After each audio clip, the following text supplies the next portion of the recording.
Chapter 11 three dimensional geometry exercise 11.3 का question number 5 है। Find the vector and cartesian equation of the plane. First part दिया that passes through the point 1 0 -2 and the normal to the plane i + j - k। अब देखो हमें vector और Cartesian equation निकालनी है। एक तो पॉइंट दिया हुआ है और एक नॉर्मल वेक्टर दिया हुआ है, ठीक है। तो मैंने आपको बताया था ना, जब एक पॉइंट और एक नॉर्मल वेक्टर दिया हो तो मैंने जब इसका पहला पार्ट करवाया था वहां पे आपको सारे फॉर्मूले बताए थे। तो इन वेक्टर फॉर्म क्या फॉर्मूला बताया था मैंने, यहां लिखना सबसे पहले, let the equation of plane, वो मैंने आपको बताई थी r - a vector dot n vector equal to 0, ठीक है। अब देखो इसमें जो a वेक्टर है वो है पॉइंट, a पॉइंट होता है और n नॉर्मल वेक्टर होता है, ठीक है। तो पॉइंट देखो क्या है 1 0 -2, तो आपने लिख देना i + 0j - 2k। इसको रख लो ब्रैकेट में, dot n vector, n vector हो गया नॉर्मल वेक्टर। ये देखो नॉर्मल वेक्टर दिया हुआ है i + j - k। तो ये हो गया हमारा वेक्टर इक्वेशन। बस अब इतना करना कि यहाँ पे ना एक स्टेप और कर लेते हैं, यहाँ पे 0j को हटा दो बस, क्योंकि 0 तो 0j 0 ही हो जाएगा। डॉट i + j - k, ये निकल गई हमारी वेक्टर इक्वेशन, ठीक है। अब हम नेक्स्ट निकालेंगे कार्टेशियन इक्वेशन। कार्टेशियन इक्वेशन क्या होती है प्लेन की, इन कार्टेशियन फॉर्म।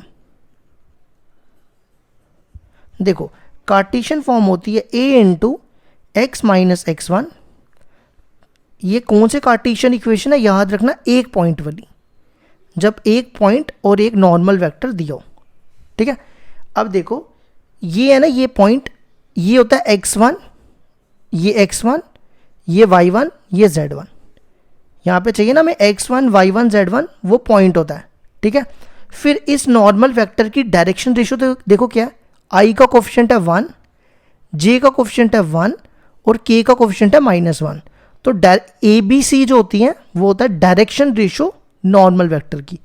तो ये हो गया a, ये हो गया b और ये हो गया c। तो आप सिर्फ यहाँ वैल्यू डालो, सबसे पहले a की value a1 x - x1। x1 देखो क्या हमारे पास, x1 है 1 प्लस b देखो 1, y - y1, y1 है 0, फिर प्लस c है -1, z - z1, z1 है -2, तो ये हो जाएगा +2, ठीक है। अब हम इसको सॉल्व करते हैं। ये बनेगा x - 1, ये y हो जाएगा, ये आ जाएगा -z - 2, तो ये बनेगा x + y - z, और ये -1 - 2 -3 हो जाएगा। इस 3 को इधर ले जाओ या यहाँ तक भी छोड़ोगे तो भी ठीक है। तो ये आ गई हमारी कार्टेशियन इक्वेशन प्लेन की एक पॉइंट वाली, ठीक है। अब इसी तरह सेम पार्ट दूसरा भी है। दूसरे पार्ट में देखो क्या दिया हुआ है, यही सेम है, पॉइंट दिया हुआ है और नॉर्मल वेक्टर दिया हुआ है। तो इसी की तरह यहां भी यही निकाल देते हैं। तो सबसे पहले निकालो in vector form. Vector form equation होगी r - a vector dot n vector equal to 0। तो यहां पे डालो a की वैल्यू। a देखो क्या है, a होता है point, i + 4j + 6k, i + 4j + 6k। और n वेक्टर होता है नॉर्मल वेक्टर। नॉर्मल वेक्टर हमारे पास दिया हुआ है i - 2j + k।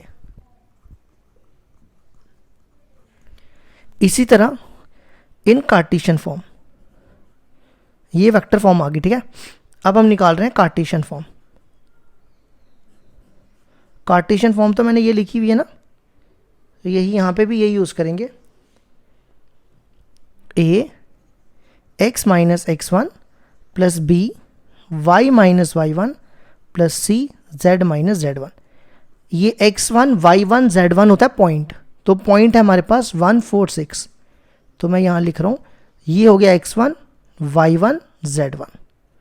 ठीक है, इस नॉर्मल वेक्टर की डायरेक्शन रेशियो है i का कोफिशिएंट 1, j का -2 और k का 1, तो ये हो गया a b c। a की value 1, x minus x1, x1 है 1, फिर b की value -2, y minus y1, y1 है 4 प्लस c की value 1, z minus z1, z1 है 6। इसको सॉल्व कर लो और ये हमारा आंसर आ जाएगा, x minus 1 minus 2y plus 8 z minus 6, तो ये बन जाएगा x minus 2y plus z। अब देखो 8 में से 1 गए 7, 7 में से 6 गए 1, तो ये आ गई हमारी कार्टेशियन फॉर्म। तो हमारा क्वेश्चन नंबर 5 हो गया कंप्लीट।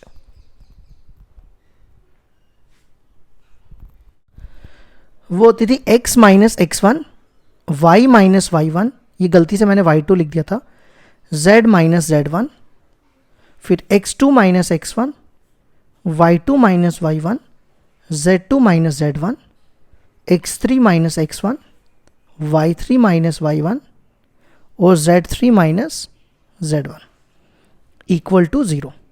ठीक है, अब ये वाले पॉइंट्स जो हैं, देखो हम पहला वाला पार्ट कर रहे हैं, तो ये x1 y1 z1, x2 y2 z2, x3 y3 z3। ठीक है, तो सबसे पहले है x माइनस x1, x1 देखो कितना है, x1 है 1, फिर उसके बाद x, पहले मैं ये वाली कॉलम भर रहा हूँ, x2 माइनस x1, x2 है 6 और x1 है 1, तो 6 माइनस 1, फिर x3 माइनस x1, x3 है -4 -1।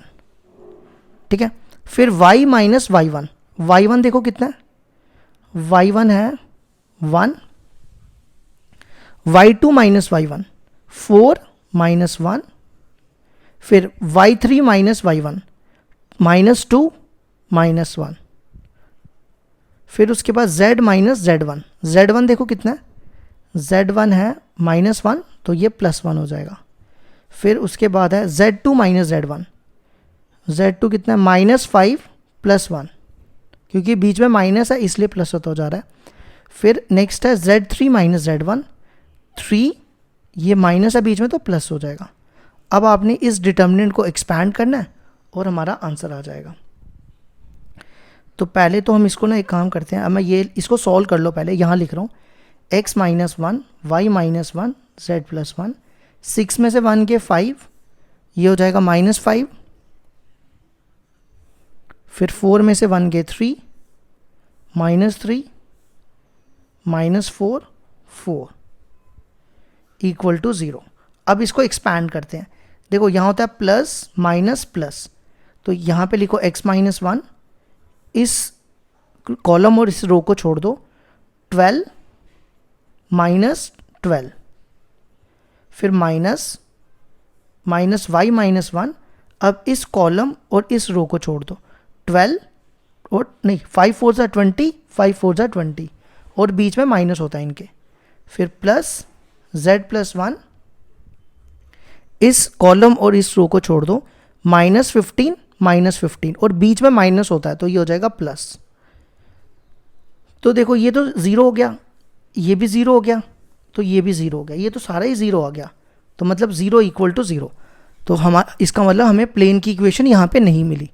तो अगर ऐसा हो जाए तो उन पॉइंट्स को कहते हैं, हेंस पॉइंट्स क्या हो जाते हैं, कोलिनियर, पॉइंट्स आर कोलिनियर। ठीक है, अब देखो इसी तरह सेकंड पार्ट करेंगे। सेकंड पार्ट में पॉइंट है 1 1 0, मैं यहाँ लिख रहा हूँ 1 1 0, फिर 1 2 1 और -2 2 -1, यही सेम फॉर्मूला दोबारा लगाएंगे, देखते हैं इक्वेशन निकलती है प्लेन की या नहीं। तो let the equation of plane that passes through 3 points, 3 points। तो पहले तो मैं यहाँ पे फॉर्मूला लिख रहा हूँ, x minus x1, y minus y1, z minus z1। ये देखो मैं फॉर्मूला लिख रहा हूँ जो मैंने फर्स्ट पार्ट में किया, y3 माइनस y1, ये 2 था ना, और यहाँ पे z3 minus z1 equal to 0। अब देखो ये है x1, ये y1, ये z1, x2 y2 z2, x3 y3 z3। ठीक है, सबसे पहले देखो क्या है, x माइनस x1, x1 देखो कितना आपके सामने लिखा है, x1 है 1, फिर x2 माइनस x1, अब मैं डायरेक्ट माइनस करूंगा। ठीक है, x2 माइनस x1, x2 है 1 और x1 भी 1, तो 1 माइनस 1 0। फिर x3 माइनस x1, x3 है -2 और x1 है 1, दोनों को माइनस करना है, -2 माइनस 1 -3। फिर y माइनस y1, y1 देखो कितना है 1, फिर उसके बाद है ये मैंने y2 लिखा है, y2 minus y1, 2 minus 1, 2 minus 1 1, ये एक सेकेंड, ये था y3 था ना, ये x minus x2 minus y minus y1 y2 minus ये z, ये मैंने ये भी ठीक करना, ये z2 माइनस z1 था, मैंने गलत लिख दिया, ये है z2 माइनस z1। ठीक है, अब नेक्स्ट है y3 माइनस y1, y3 देखो कितना है 2 माइनस 1, 2 माइनस 1 1, फिर z माइनस z1, z1 देखो कितना है z1 0, फिर उसके बाद है ये देखो मैंने लिखा z2 माइनस z1, z2 देखो कितना है 1 माइनस 0, 1 हो जाएगा। फिर अगला z3 माइनस z1, -1 माइनस 0 -1। अब हम इसको एक्सपैंड करेंगे और इक्वेशन निकालेंगे, तो यहाँ पे plus minus plus, determinant expand करते हैं, वैसे करना है x माइनस 1, इस कॉलम और इस रो को छोड़ दो तो ये बनेगा -1, बीच में माइनस होता है तो -1, फिर माइनस यहाँ पे आया माइनस y माइनस 1, अब इसको और इसको छोड़ दो, 0 -3 और बीच में माइनस होता है तो प्लस हो जाएगा। फिर ये इसको z लिख रहा हूँ, 0 प्लस 3, 0 प्लस ही आएगा ना, 0 प्लस 3, तो देखो ये हो जाएगा -2, ये 3 हो जाएगा, अगले स्टेप में मल्टीप्लाई करते हैं इसको, और ये 3z। अब इनको सिर्फ मल्टीप्लाई करो, आंसर आ जाएगा -2x प्लस 2 -3y और ये +3 हो जाएगा। तो देखो इस बार 0 नहीं हुआ तो हमारी इक्वेशन निकल गई, -2x -3y, ये प्लस है, प्लस 3z और 5। अगला स्टेप क्या कर रहा हूँ, ये टर्म इधर लेके जा रहा हूँ, यहाँ बचेगा 2x, ये इधर लेके आ रहा हूँ 3y और ये इधर लेके जा रहा हूँ -3z और यहाँ पे बचेगा 5, वो इक्वल टू के यहाँ लिख रहा हूँ 5। देखो मैंने क्या किया, इन तीनों टर्म्स को उधर ले गया जो मैंने पहले लिख दिया। तो ये आ गया हमारे क्वेश्चन नंबर 6 के दोनों पार्ट का आंसर।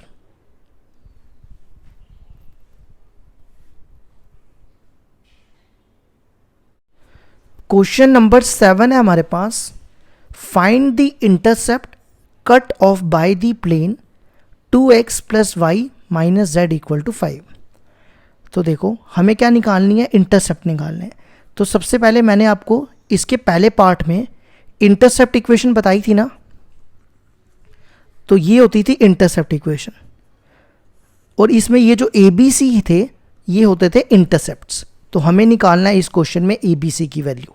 ठीक है, तो हम क्या करेंगे, इस इक्वेशन को, ये जो इक्वेशन है ना, इसको इस फॉर्म में रिड्यूस करेंगे। ठीक है, तो यहाँ पे इक्वल टू में 1 है और यहाँ पे 5 है, तो 1 बनाने के लिए क्या करते हैं, इस 5 को इधर ले आते हैं। ये देखो मैंने 5 को इधर ले आया और यहाँ पे बच गया 1। ठीक है, अब इनको अलग अलग करते हैं। इसको मैंने अलग अलग कर दिया। अब यहाँ पे ध्यान दो, x का कोफिशिएंट है 1, यहाँ पे भी y का कोफिशिएंट 1 और z का कोफिशिएंट 1, सबका 1 1 है। यहाँ पे 1 नहीं है, तो इसको 1 बनाने के लिए क्या करते हैं, यहाँ पे 2 है ना, तो हम इस 2 को ना इसके नीचे ले आते हैं। देखो अगर आप इस 2 को उल्टा करके ऊपर लाओगे यही बनेगा, ठीक है। देखो बन गया ना x अपॉन a, फिर ये तो पहले का बना है y अपॉन b, फिर इस माइनस को नीचे ले आओ क्योंकि z का कोफिशिएंट प्लस है, ठीक है। देखो इस फॉर्म में रिड्यूस होगी ना रिड्यूस, तो हमारे इंटरसेप्ट्स क्या आगे, इंटरसेप्ट्स आर, ए देखो कितना है 5/2, बी है 5 और सी है -5। तो ये हो गया हमारे क्वेश्चन नंबर 7 का आंसर।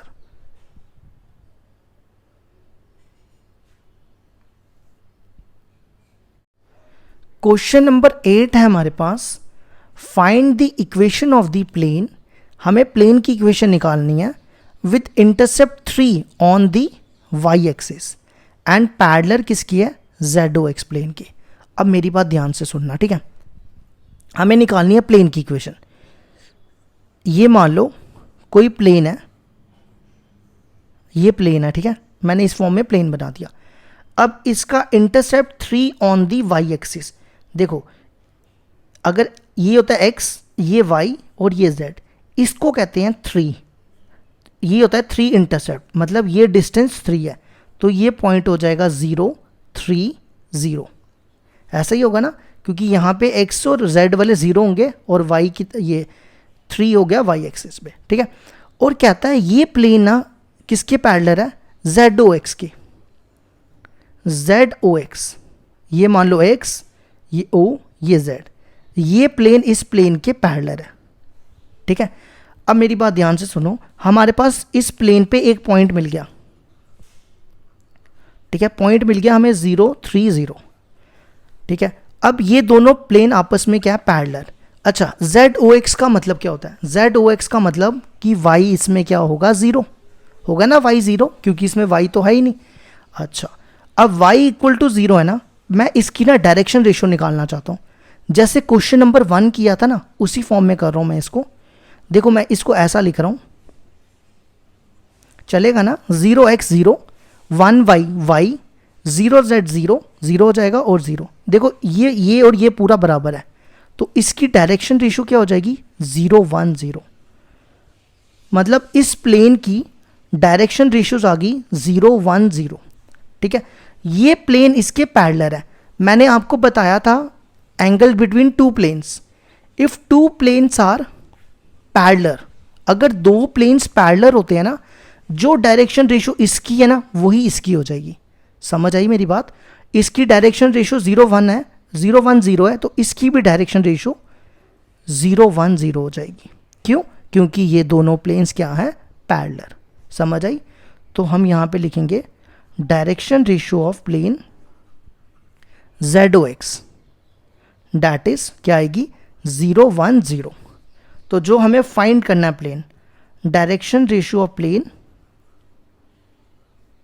जो हमें फाइंड करना है, वी हैव टू फाइंड, उसकी डायरेक्शन रेशियो क्या हो जाएगी, 0 1 0, ठीक है। अब एक पॉइंट है और एक डायरेक्शन रेशियोज है, तो कौन सी इक्वेशन बनती है, एक पॉइंट वाली। अगर आपने क्वेश्चन नंबर 5 देखा हो तो मैंने आपको 1 पॉइंट वाली इक्वेशन लिखाई थी, कार्टेशियन फॉर्म, ये होती थी ना 1.5। याद रखो जब भी एक पॉइंट की इक्वेशन होगी तो ये इक्वेशन यूज करनी है, ठीक है। जब मैं इसकी आरडी कराऊंगा ना, वहां पे आपको ये चीज़ें याद रखनी है कि एनसीईआरटी तो इजी है, इसमें तो क्वेश्चन बड़े कम है, लेकिन उसमें बड़े ज़्यादा क्वेश्चन है। तो जब एक पॉइंट दिया होगा तो उसकी इक्वेशन ये होगी, ठीक है। ये जो पॉइंट होता है ना, इसको कहते हैं x1 y1 z1, और डायरेक्शन रेशियो को कहते हैं a b c, ठीक है। तो सबसे पहले a की वैल्यू 0, x माइनस x1 की वैल्यू 0 प्लस b की वैल्यू देखो आपके सामने 1, y minus y1 3 plus c की वैल्यू 0, z माइनस z1 की वैल्यू 0। तो ये x तो 0 हो जाएगा, ये y -3 और ये भी 0, तो y कितना आ जाएगा, y -3 equal to 0, which means y equal to 3। तो ये हो गया हमारा क्वेश्चन नंबर 8 कंप्लीट।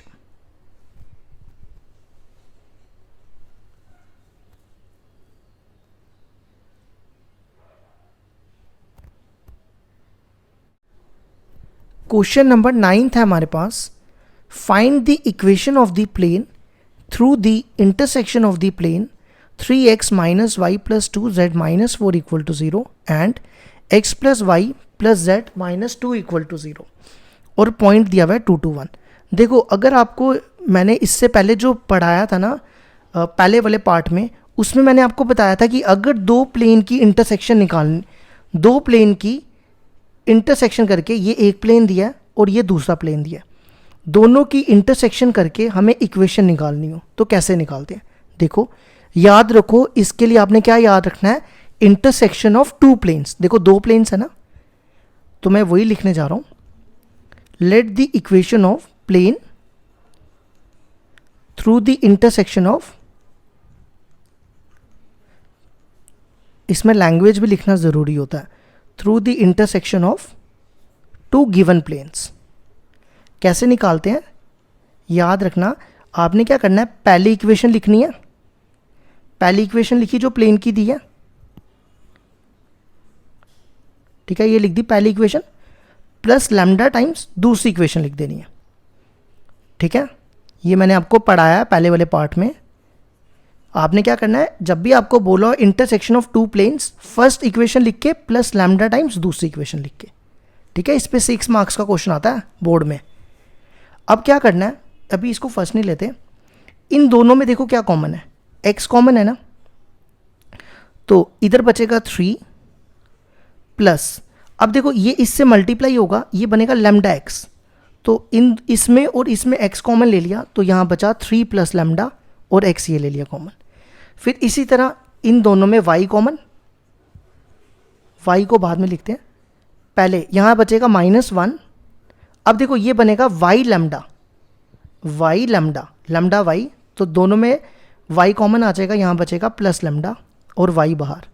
फिर इसी तरह इन दोनों में z कॉमन, तो ये z मैंने बाहर लिख दिया, अब यहाँ बचेगा 2 और ये बनेगा लैम्डा z, तो हमने z कॉमन लिया, पीछे बचेगा लैम्डा, ठीक है। अब एक टर्म बची -4, ये -4 बची और ये इससे मल्टीप्लाई हो जाएगा, ये बनेगा -2 लैम्डा, ये मैंने रख दी साइड पे, इसको ले लो फर्स्ट, ठीक है।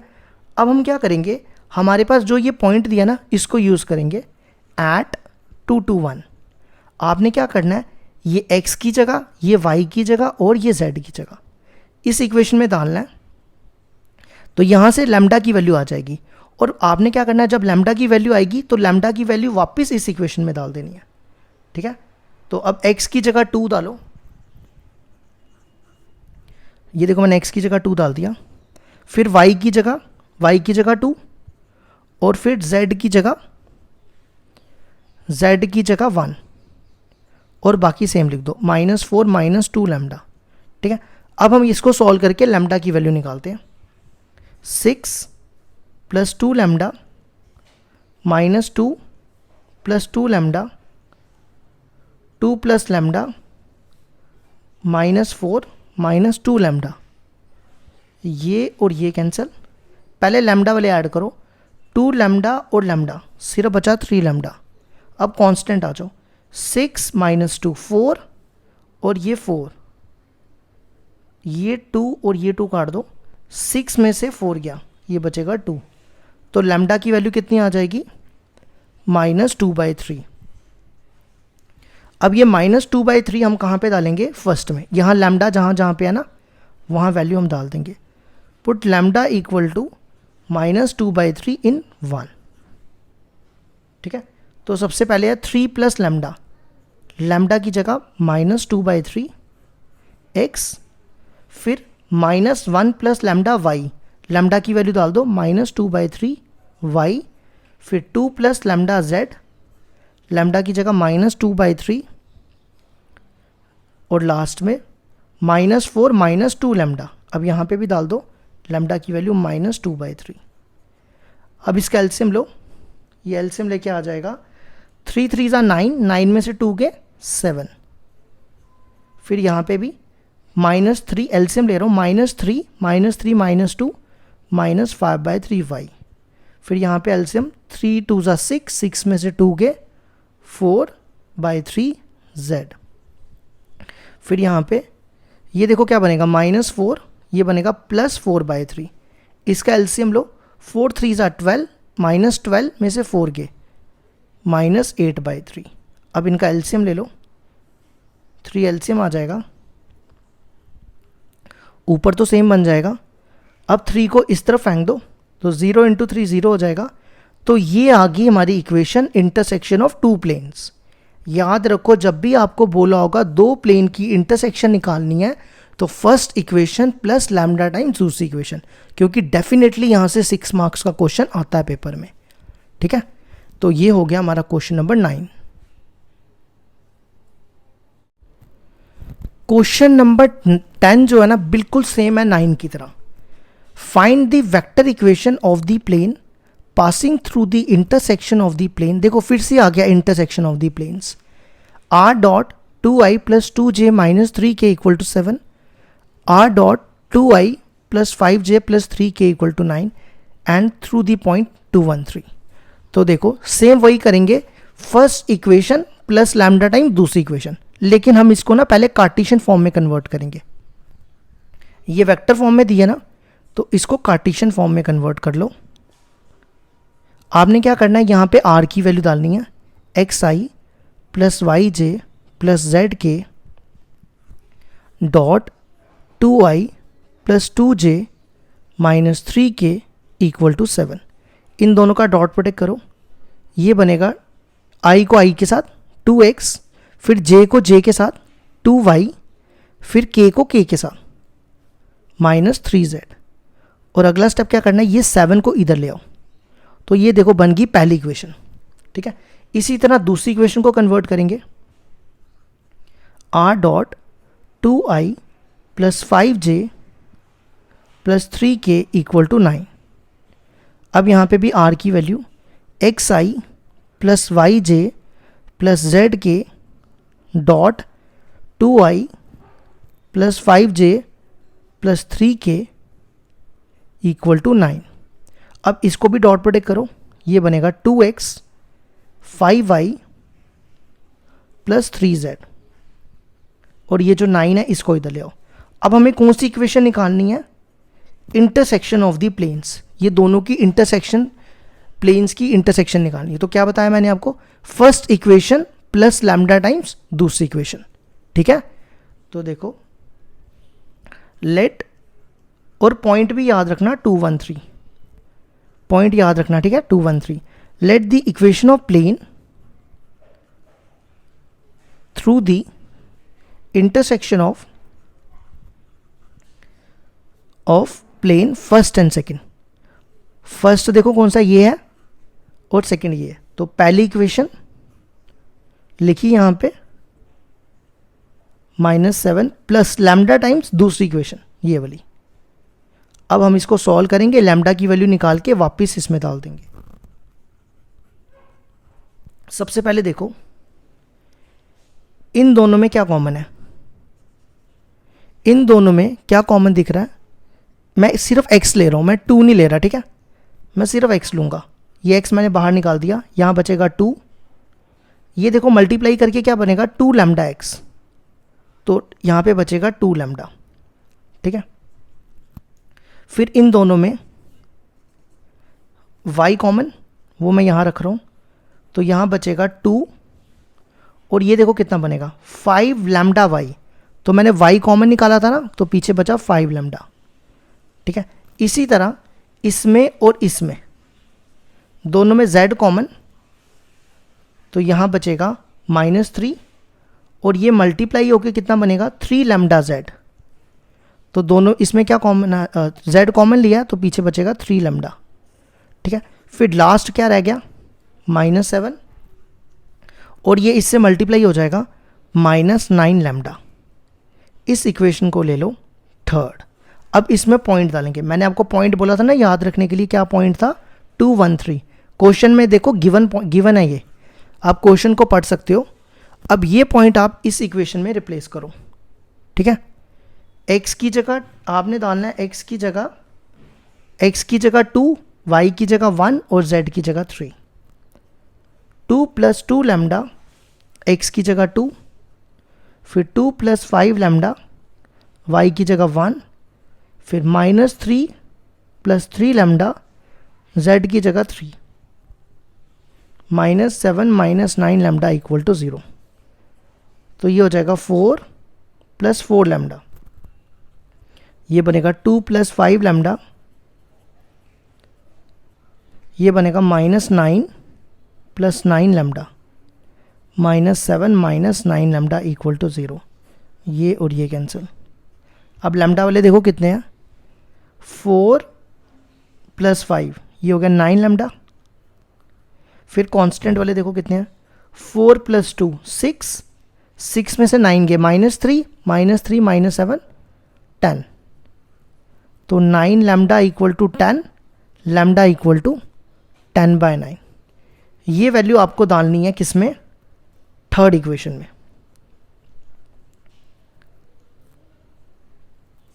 ठीक है। तो थर्ड इक्वेशन आपके सामने ही है। 2 + 2 लैम्डा x, यहाँ पे लैम्डा की वैल्यू डाल दो। देखो 2 लैम्डा को 2 से मल्टीप्लाई करोगे तो ये बन जाएगा 20/9 x।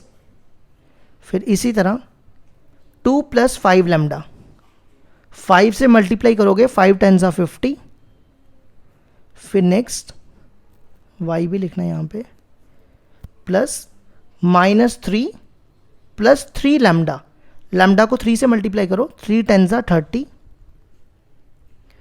और लास्ट क्या बचा, -7 - 9 लैम्डा, तो 9 से मल्टीप्लाई करेंगे 90/9 = 0। और एक चीज़ याद रखना, हमें कार्टेशियन फॉर्म नहीं निकालनी, वेक्टर फॉर्म निकालनी है, ठीक है। तो सबसे पहले इसका एलसीएम लो, 9 × 2 = 18, 18 + 20 38/9x। फिर इसका एलसीएम 9 × 2 = 18, 18 + 50 68/9y। फिर इसका एलसीएम, यहाँ पे z लिखना, z नहीं लिखा मैंने, माइनस कितना हो गया, -27 में से 30 गए, 3/9 z। और यहाँ बचेगा देखो कितना, 9 × 7 = 63, 63 और ये दोनों प्लस होके 90 और 63 होते हैं 153/9, ठीक है। इसका एलसीएम ले लो, ये बनेगा 38x, एलसीएम सेम ही आ जाएगा, 68y 3z -153 = 0। ये 9 उस तरफ फेंक दो। अब ये तो मिल गई ना कार्टेशियन फॉर्म, तो इसको वेक्टर फॉर्म में देखो कैसे कन्वर्ट करते हैं। और ये 0 हो जाएगा ना, 0 × 9 0, तो इस 153 को मैं इधर लेके आ रहा हूँ, ठीक है। अब इसको वेक्टर फॉर्म में देखो कैसे कन्वर्ट करेंगे। अब थोड़ा सा ना ध्यान देना, यहाँ पे इसको मैं लिख रहा हूँ xi + yj + zk, ध्यान देना, ठीक है, डॉट 38i + 68j + 3k = 153। आप क्या करो, इसका ना डॉट प्रोडक्ट करो। अगर आपको नहीं समझ आया, देखो इसको इसके साथ डॉट करो, ये बनेगा i.i1, तो ये हो जाएगा 38x, j.j1, तो ये बनेगा 68y, k.k1, ये बनेगा 3z, ठीक है। तो इस वेक्टर को r वेक्टर लिख दो और ये सेम लिख दो, तो ये बन गई हमारी वेक्टर इक्वेशन। तो ये हमें निकालनी थी, तो ये आ गया हमारे क्वेश्चन नंबर 10 का आंसर। ये हो गया हमारा क्वेश्चन नंबर 10 कंप्लीट।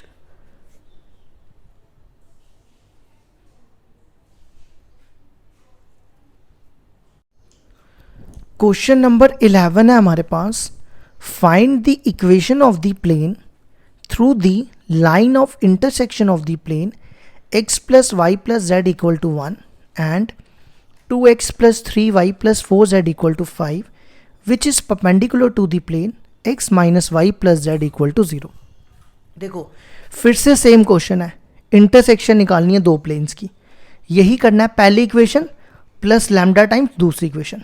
लेकिन इसमें ना इस बार पॉइंट की जगह ये परपेंडिकुलर दिया हुआ है प्लेन के।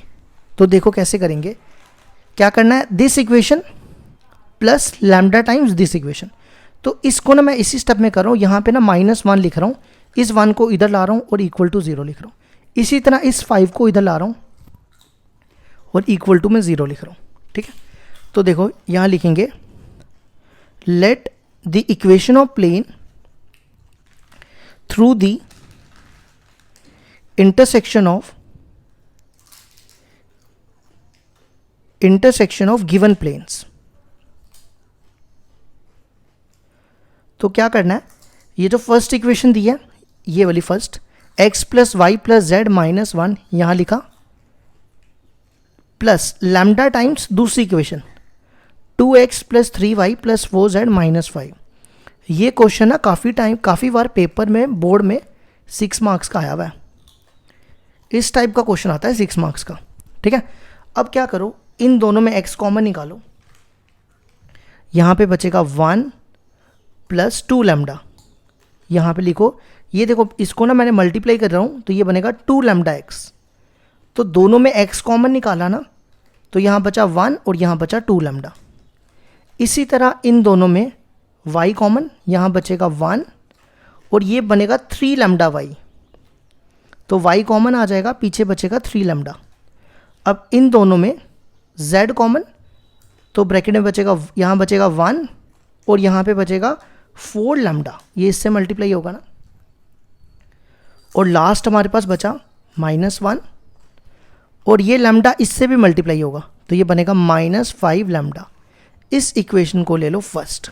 ठीक है, सबसे पहले ना मैं यहाँ पे इसकी डायरेक्शन रेशियो लिखूंगा। देखो इस प्लेन की डायरेक्शन रेशियोज क्या हो जाएंगी, प्लेन फर्स्ट इज, देखो इस फॉर्म में इक्वेशन हो तो इसकी डायरेक्शन रेशियोज होती हैं ए बी सी। तो इसको ए पढ़ो, इसको बी पढ़ो, इसको सी पढ़ो, तो डायरेक्शन रेशियोज हो जाएंगी 1 प्लस 2 लैम्डा, 1 प्लस 3 लैम्डा और 1 प्लस 4 लैम्डा। देखो ये मैंने लिख दिया A B C, A B C होती है डायरेक्शन रेशियोज। ठीक है, अब हमारे पास गिवन प्लेन दिया हुआ है ये वाला, ये प्लेन इसके परपेंडिकुलर है फर्स्ट के। तो गिवन इक्वेशन ऑफ प्लेन क्या दिया है, x minus Y plus Z equal to 0। ठीक है, इसको ले लो सेकेंड। अब इसकी डायरेक्शन रेशियोज क्या होंगी, direction ratios of plane second. देखो इस फॉर्म में है ना, तो यहाँ पे देखो a है 1, b है -1 और c इसका कोफिशिएंट z का 1। ठीक है, देखो ना x का कोफिशिएंट 1, y का -1 और z का 1। अब ये प्लेन और ये प्लेन परपेंडिकुलर है, तो मैंने आपको इसके पहले पार्ट में 11.3 के पहले पार्ट में बताया था, since plane first is perpendicular to plane second, तो क्या रिलेशन बनता है, अगर प्लेन फर्स्ट परपेंडिकुलर हो प्लेन सेकेंड के, तो रिलेशन बनता है a1 a2 plus b1 b2 plus c1 c2 equal to 0। ये मैंने आपको बताया था ना। तो ये है a1, ये है b1 और ये है c1, ये a2, ये b2, ये c2। ठीक है, तो सबसे पहले a1 है 1 प्लस 2 लैम्डा, फिर a2 देखो कितना है 1, फिर है b1 b1 देखो कितना है 1 प्लस 3 लैम्डा और b2 -1, फिर c1 है 1 प्लस 4 लैम्डा और c2 है 1, ये है ना 1। अब हम यहाँ से लैम्डा की वैल्यू निकालेंगे और लैम्डा की वैल्यू हम फर्स्ट में डाल देंगे, तो हमारा आंसर आ जाएगा। ठीक है, तो इसको करो सॉल्व, ये बनेगा 1 plus 2 lambda -1 -3 lambda 1 plus 4 lambda equal to 0। ये देखो 4 प्लस 2 6 लैम्डा, नहीं 4 प्लस 2 6 लैम्डा में से 3 लैम्डा गए, 3 लैम्डा और पीछे बचा 1, तो लैम्डा की वैल्यू आ जाएगी -1/3। अब ये लैम्डा की वैल्यू फर्स्ट में डाल दो तो आंसर आ जाएगा। Put lambda equal to -1/3 in first. ठीक है, तो फर्स्ट इक्वेशन देखो क्या है, 1 + 2 लैम्डा एक्स, यहाँ पे लैम्डा की वैल्यू डालो, लैम्डा की वैल्यू -1/3 एक्स, फिर 1 + 3 लैम्डा वाई, तो यहाँ पे y की वैल्यू डाल रहा हूँ, लैम्डा की वैल्यू डाल रहा हूँ y, फिर 1 + 4 लैम्डा z, लैम्डा की वैल्यू -1/3 z, और लास्ट में बचेगा -1 - 5 लैम्डा, तो ये बनेगा -1 - 5 लैम्डा की वैल्यू -1/3। अब सिर्फ इसको सॉल्व करना है और आंसर आ जाएगा।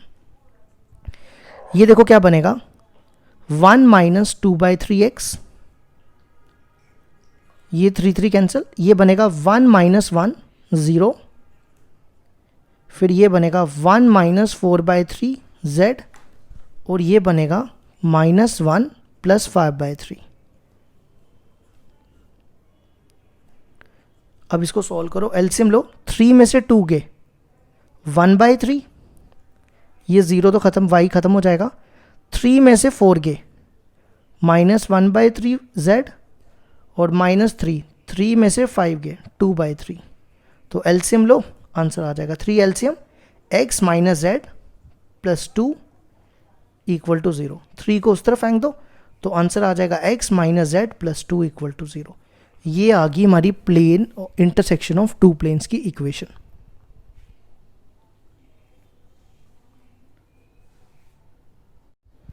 क्वेश्चन नंबर 12 है हमारे पास, find the angle between the planes whose vector equation are. ये पहली वेक्टर इक्वेशन दी है r dot 2i + 2j - 3k equal to, मैंने लिखा नहीं है, इक्वल टू 5 है, फिर r dot 3i - 3j + 5k equal to 3। ठीक है, अब ये दोनों प्लेन्स है ना, प्लेन्स, तो प्लेन्स के बीच का वेक्टर फॉर्म, वेक्टर का ये वेक्टर फॉर्म है ना, क्योंकि इसमें i j k दिया हुआ है, तो मैं वेक्टर फॉर्म वाला फॉर्मूला लिख रहा हूँ, cos theta equal to n1 dot n2 upon magnitude of n1 n2। ये भी मैंने आपको करवाया ना पहले वाले पार्ट में। तो इसको कहते हैं n1 वेक्टर और इसको कहते हैं n2 वेक्टर। ठीक है, आप यहाँ पे वैल्यू डाल दो, n1 की 2i + 2j - 3k dot n2 की value 3i - 3j + 5k upon n1 का मैग्नीट्यूड, ये n1 है ना, इसका मैग्नीट्यूड निकालो, 2 का स्क्वायर - 3 का स्क्वायर, फिर यहाँ पे भी n2 का मैग्नीट्यूड, वो ये n2 है, इसका स्क्वायर करो, 3 का स्क्वायर - 3 का स्क्वायर + 5 का स्क्वायर। ठीक है, अब इनका डॉट प्रोडक्ट करो, i को i के साथ, 2 3 ज़ा 6, 2 3 ज़ा 6 - 5 3 ज़ा 15, और यहाँ पे ना मॉड रख लेना, आंसर नेगेटिव नहीं आना चाहिए इसमें। तो ये हो गया 4 + 4 + 9, तो मैं डायरेक्ट लिख रहा हूँ इसको 17, 9 + 9 18, 18 + 25 43, तो ये हो जाएगा cos थीटा इक्वल टू, ये और ये कैंसिल, अब ये -15 आ रहा है ना, तो इसका मॉड हो जाएगा +15, और ये दोनों आपस में मल्टीप्लाई हो जाएंगे, दोनों का एक ही रूट हो जाएगा, 17 × 43 होता है 731। ठीक है, अब थीटा कॉस को उधर ले जाओ, तो थीटा आ जाएगा cos इनवर्स 15 अपॉन √731। ये आ गया हमारे क्वेश्चन नंबर 12 का आंसर।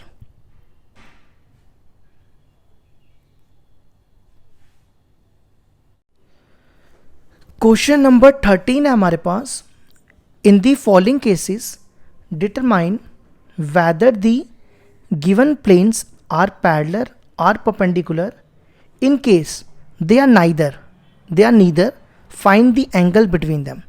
देखो हमें देखना है अगर ये प्लेन्स पैरेलल और परपेंडिकुलर हैं, चेक करना है क्या ये प्लेन परपेंडिकुलर या पैरेलल हैं, अगर नहीं है तो इनके बीच में एंगल निकालना है। तो देखो मैं आपको ना यहाँ पे परपेंडिकुलर की कंडीशन बता देता हूँ क्या होती है। A1 A2 plus B1 B2 plus C1 C2 equal to 0, ये होती है परपेंडिकुलर की कंडीशन। और पैरेलल की कंडीशन होती है A1 upon A2 equal to B1 upon B2 equal to C1 upon C2। ठीक है, तो सबसे पहले चेक करते हैं क्या ये परपेंडिकुलर है। तो ये होता है A1, यहाँ मैं लिख देता हूँ, ठीक है, ये A1, ये B1, ये C1। इसी तरह ये A2 B2 C2। ठीक है, तो सबसे पहले चेक करो परपेंडिकुलर की कंडीशन।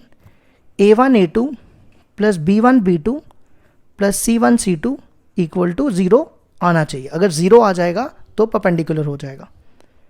तो 7, A1 है 7, A2 है 3, फिर B1 B1 है 5 और B2 है -1। ठीक है, कोफिशिएंट लिखना होता है। फिर C1 C2 C1 6 और ये -10। तो आप इसको सॉल्व कर लो। 21 -5 -60, तो 21 में से 65 गए तो कितने बचते हैं -44। तो ये 0 नहीं आया, इज़ नॉट इक्वल टू 0। तो इसका मतलब प्लेन जो है, गिवन प्लेन्स आप लिख सकते हो यहाँ पे, given planes are not perpendicular. ठीक है, नेक्स्ट हम चेक करेंगे पैरेलल के लिए। पैरेलल की कंडीशन ये आपके सामने है। तो सबसे पहले A1 अपॉन A2 निकालो। A1 देखो कितना 7 और A2 कितना 3। फिर B1 अपॉन B2 निकालो।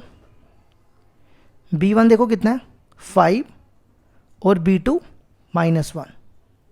इसी तरह C1 अपॉन C2 निकालो। C1 देखो कितना 6 और C2 कितना -10। तो ये बनेगा माइनस, कट जाएगा ना ये, 3/5। तो देखो क्या ये तीनों बराबर हैं? नहीं है ना बराबर, तो इसका मतलब ये पैरेलल भी नहीं है। ठीक है, अब ना ये पैरेलल है ना ये परपेंडिकुलर है, तो आप लिख सकते हो प्लेन्स आर नॉट पैरेलल। तो लास्ट कौन सा बचा? अब एंगल निकालना है इनके बीच में। तो मैं यहाँ पे एंगल का फॉर्मूला लिख रहा हूँ। A1 A2 plus B1 B2 plus C1 C2 upon under root A1 का स्क्वायर B1 का स्क्वायर C1 का स्क्वायर A2 का स्क्वायर B2 का स्क्वायर C2 का स्क्वायर। ठीक है, अब आप इसमें वैल्यूज़ डालो। सबसे पहले ये देखो A1 A2 B1 B2 C1 C2, ये मैंने ऊपर सॉल्व किया हुआ है यहाँ पे, है ना। तो मैं इसकी डायरेक्ट वैल्यू लिख देता हूँ -44, और नीचे A1 square B1 square C1 square.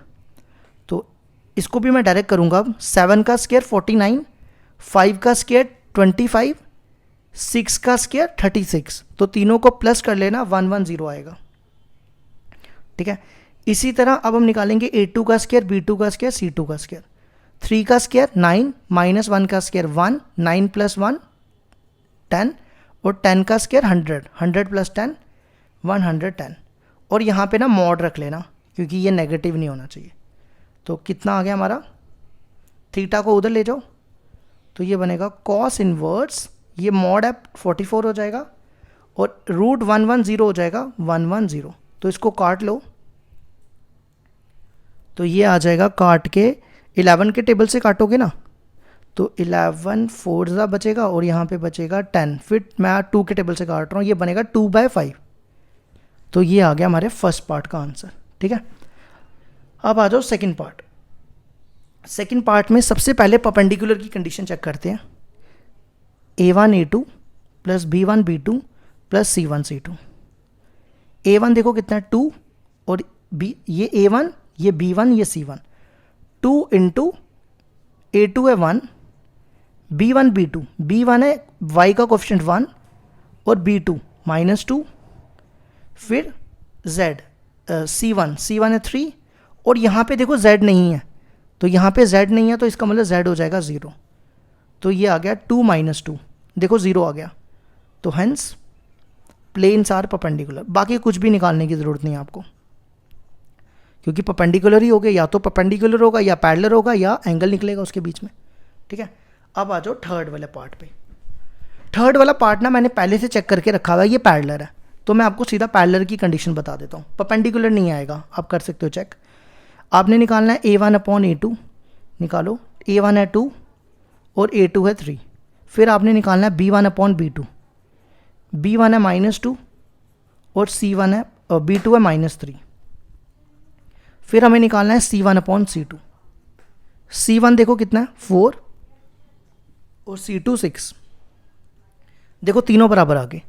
A1/A2 equal to B1/B2 equal to C1/C2। तो hence planes are parallel.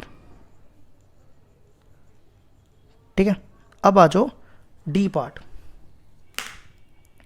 D part क्या करेंगे, डी पार्ट भी मैंने पहले से चेक करके रखा हुआ है, ये भी प्लेन्स पैरेलल है, तो इसको भी वैसे ही करते हैं। A1/A2 निकालो, वो आएगा 2/2, हो गया 1। फिर B1/B2 निकालो, -1/-1, ये हो गया 1। अब C1/C2, C1 है 3 और C2 भी 3, ये भी आ गया 1। देखो तीनों बराबर आ गए। तो A1/A2 equal to B1/B2 equal to C1/C2। Hence planes are parallel. ठीक है, और लास्ट वाला मैंने पहले से चेक करके रखा हुआ है, ना ये पैरेलल है ना ये परपेंडिकुलर है, तो मैं सीधा एंगल निकालूंगा इसके बीच में। ठीक है, आप लिख सकते हो यहाँ पे, आप चेक तो मैंने बता दिया कैसे करना है। तो आपने लिखना है प्लेन्स आर नॉट पैरेलल, ना पैरेलल है और ना परपेंडिकुलर है। ठीक है, तो सीधा एंगल निकालो। A1/A2, ये फॉर्मूला लिख रहा हूँ, अंडर रूट A1 का स्क्वायर, B1 का स्क्वायर, C1 का स्क्वायर, फिर A2 का स्क्वायर, B2 का स्क्वायर, C2 का स्क्वायर। डालो इसमें वैल्यूज। A1 A1 4 और A2 देखो यहाँ पे x नहीं है तो वो हो गया 0, तो यहाँ लिख दो 0। फिर 8 इंटू वाई का कोफिशिएंट 1, 8 इंटू 1 8। फिर z का कोफिशिएंट 1 और यहाँ पे भी 1, 1 इंटू 1 1। ठीक है, ये देखो ये A1 होता है, ये B1, ये C1, कोफिशिएंट की बात कर रहा हूँ। फिर यहाँ पे x नहीं था तो वो हो जाएगा 0x। तो ये A2, ये B2, ये C2। ठीक है, इसी तरह नीचे निकालना आपको इनके स्क्वायर्स। 4 का स्क्वायर, 8 का स्क्वायर, 1 का स्क्वायर। 4 का स्क्वायर 16, 8 का स्क्वायर 64, 1 का स्क्वायर 1। फिर यहाँ पे 0 का स्क्वायर, 1 का स्क्वायर, 1 का स्क्वायर। तो ये आ जाएगा 9 ये कितना हो गया 80 होता है, 81 होता है, 81 होता है, और ये हो गया √2। तो देखो ये आ गया। अब ये √81 कितना होता है, 9 होता है ना, तो ये 9 और 9 काट दो, तो cos थीटा कितना बचा 1/√2। अब cos थीटा 1/√2 कब होता है, जब थीटा कितना 45 डिग्री, या इसको आप π/4 भी लिख सकते हो। तो ये आ गया हमारा क्वेश्चन नंबर 13 भी हो गया कंप्लीट।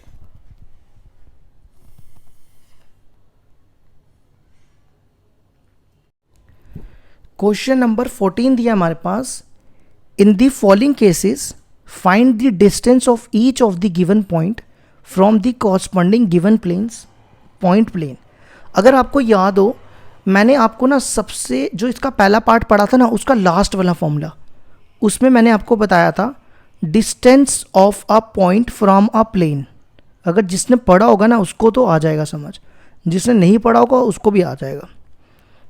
देखो क्या करना है आपने, ये आपके पास पॉइंट दिया हुआ है ना, ये इसको 3 को ना इस साइड ले आओ, तो ये -3 = 0 हो जाएगा। आपने क्या करना है, यहाँ पे लिखना है मॉड, और ये वाला पॉइंट ना इसमें डालते जाना है, x और y z की जगह। तो 3 × 0 -4 × 0 प्लस 12 × 0 और बचा क्या -3। और डिनोमिनेटर में ना आपने क्या करना है, इनके जो कोफिशिएंट है ना इनका स्क्वायर करते जाना है। 3 का स्क्वायर 9, -4 का स्क्वायर 16 और 12 का स्क्वायर 169 नहीं 144। तो ये सारा 0 हो गया, यहाँ बचेगा मॉड ऑफ -3। ये देखो 160 + 9 169, तो मॉड हो जाएगा 3 और 16 160 का 9 13। तो ये हो गया पहला पार्ट। इसी तरह आप दूसरा निकालो, तीसरा निकालो, चौथा निकालो। तो मैं ये भी कर देता हूँ आपको। अब मैं डी से डिनोट करता हूँ, ठीक है। तो अब देखो ये पॉइंट इसमें डालते जाओ, x की जगह 3, y की जगह -2, तो ये +2 हो जाएगा। फिर z की जगह 1 और प्लस इसके साथ 3, और नीचे इनके कोफिशिएंट का स्क्वायर, 2 का स्क्वायर 4 माइनस 1 का स्क्वायर 1 फिर 2 का स्क्वायर 4। अब आप इसको सॉल्व कर लो, ये हो जाएगा 6 प्लस 2, 6 प्लस 2 8 प्लस 2 10 प्लस 3 13 और ये 9 हो गया, 9 का रूट 3 यूनिट्स लिखते जाना। तो ये हो गया हमारा थर्ड पार्ट भी। इसी तरह सेकंड हो गया, इसी तरह थर्ड निकाल लो। तो डी से डिनोट कर लो, इसमें पॉइंट डालते जाओ, x की जगह 2, y की जगह 3, z की जगह -5। तो -2 इंटू -5 वो +10 हो जाता है और -9। और डिनोमिनेटर में इन सब का स्क्वायर, पहले 1 का स्क्वायर 1, y का कोफिशिएंट 2 का स्क्वायर और z का कोफिशिएंट -2 का स्क्वायर 4। तो देखो ये हो जाएगा 8 और 1 9 और ये 9 हो गया, 9 का रूट 3, तो 3 आंसर आ गया, 3 यूनिट्स। अब इसी तरह लास्ट पार्ट है, यहाँ कर देते हैं। ये एक्स वाई जेड की जगह डाल दो, 2 इंटू -6, 0 डालोगे तो 0, 0 डालोगे तो 0 और -2 अपॉन इनके कोफिशिएंट का स्क्वायर, 2 का स्क्वायर 4 -3 का स्क्वायर 9 6 का स्क्वायर 36। तो ये हो गया -12 -2 -14 अपॉन 36 प्लस 4 40 49। ये मॉड है, ये प्लस हो जाएगा और ये 7, तो 2 यूनिट्स। तो ये होगी हमारी एक्सरसाइज कंप्लीट।